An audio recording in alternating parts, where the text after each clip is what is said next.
우리 오늘은 예레미야 25장에서 우리 27장까지의 말씀을 함께 나누도록 하겠습니다.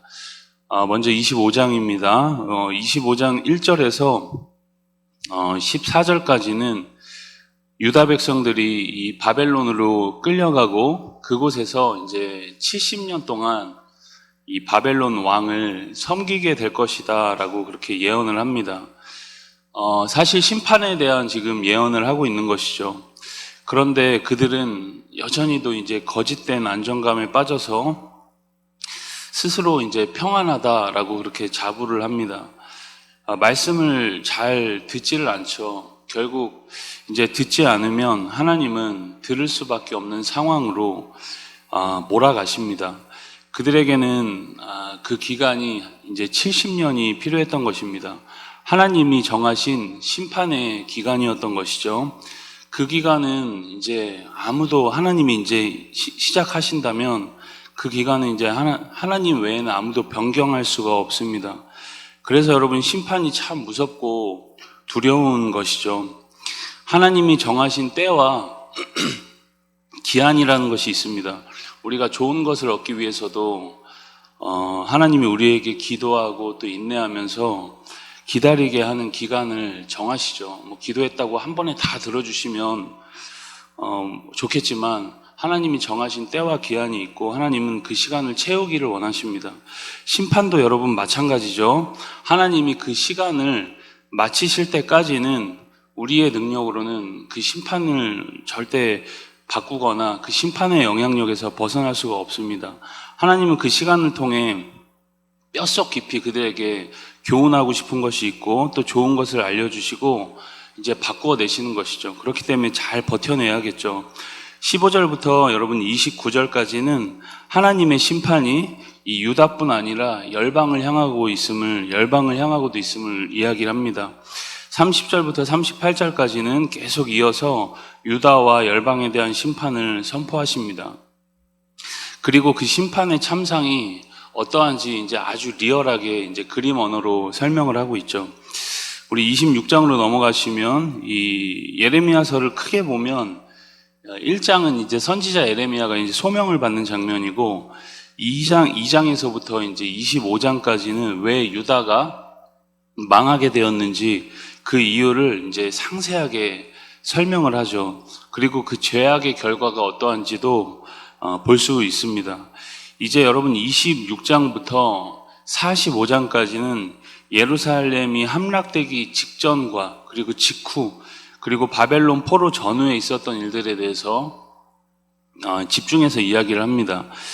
우리 1절에 보면 여호야김이 이제 다스리던 때죠.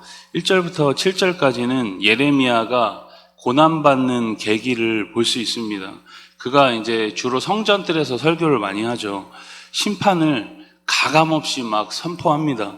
성전은 여러분 제사를 드리는 곳이고 그들에게 있어서는 영적인 어떤 중심지였기 때문에 제사장들과 선지자들, 그러니까 그 당시 영적 지도자들이 많이 있었던 것입니다.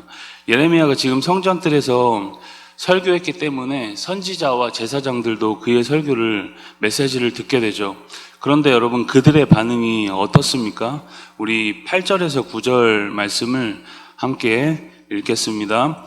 예레미야가 여호와께서 명령하신 말씀을 모든 백성에게 전하기를 마침에 제사장들과 선지자들과 모든 백성이 그를 붙잡고 이르되 네가 반드시 죽어야 하리라. 어찌하여 내가 여호와의 이름을 의지하고 예언하여 이르기를 이 성전이 실로같이 되었고 이 성이 황폐하여 주님이 없으리라 하겠느냐 하며 그 모든 백성이 여호와의 성전에서 예레미야를 향하여 모여드니라. 지금 어떤 반응입니까? 예레미야를 죽이기로 막 모의하고 좀 좋은 메시지를 전해달라. 왜 그런 말도 안 되는 이야기를 하냐. 예레미야를 막 이제 살해하려고 막 살해 위협을 하는 것이죠. 그럼에도 예레미야는 전합니다.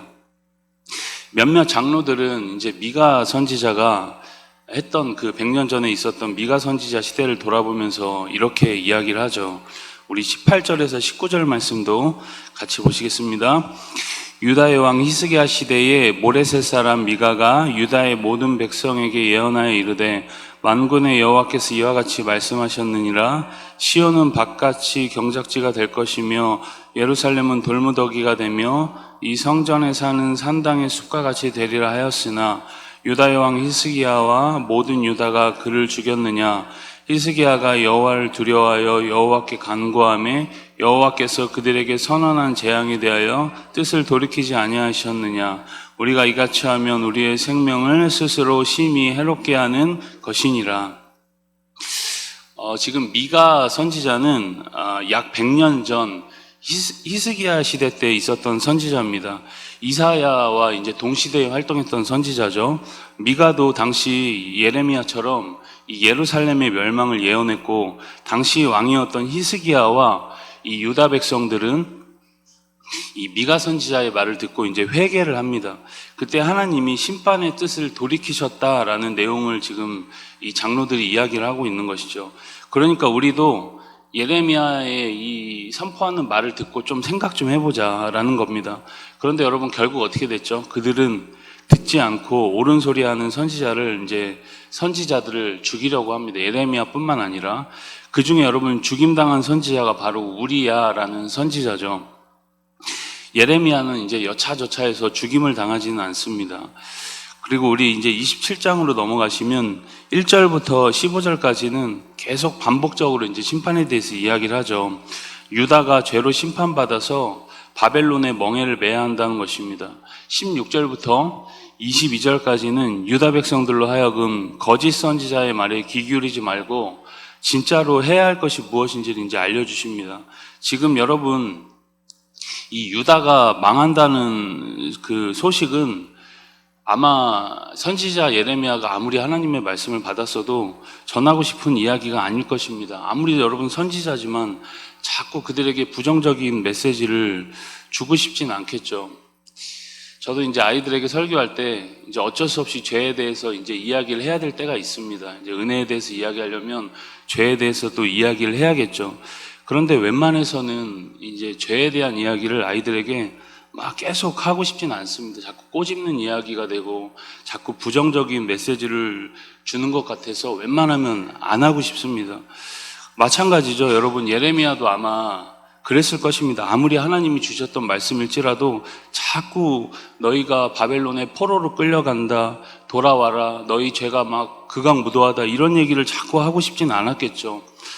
그리고 바벨론 왕을 70년을 너희가 섬겨야 한다는 이야기를 하면은 매국노다, 네가 지금 매국노다, 그런 이야기를 들을 수밖에 없겠죠. 그런데 하나님이 그에게 주신 말씀이었던 것입니다. 사람들은 예레미야에게 다른 것을 원했습니다. 우리 18절의 말씀도 같이 함께 읽겠습니다. 만일 그들이 선지자이고 여호와의 말씀을 가지고 있다면 그들이 여호와의 성전에와 유다 왕의 궁전에와 예루살렘에 남아있는 기구를 바벨론으로 옮겨가지 못하도록 만군의 여호와께 구하여야 할 것이니라.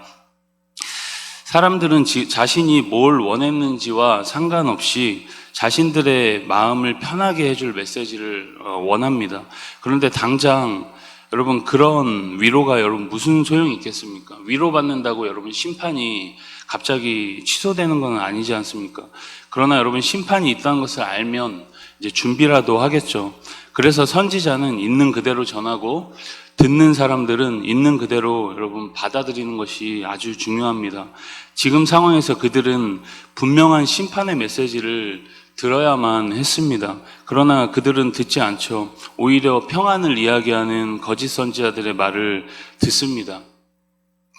여러분, 예레미야 선지자는 이 거짓 선지자들 향해 만일 하나님의 말씀을 가지고 있다면 성전의 기구들이 돌아올 것이라는 희망적인 말이 아니라 남아있는 성전의 기구들이라도 지킬 수 있도록 여호와께 구해야 할 것이다 라고 그렇게 경고를 합니다. 여러분, 오늘 우리가 듣기 좋은 소리가 아니라 하나님 말씀에 귀 기울이는 그런 은혜가 있는 복된 날 되시길 우리 주님의 이름으로 간절히 소망합니다. 우리 예레미야 25장에서 27장의 말씀을 경청합니다. 주의 말씀은 내 발의 등이요 내 길의 빛이니이다. 아멘.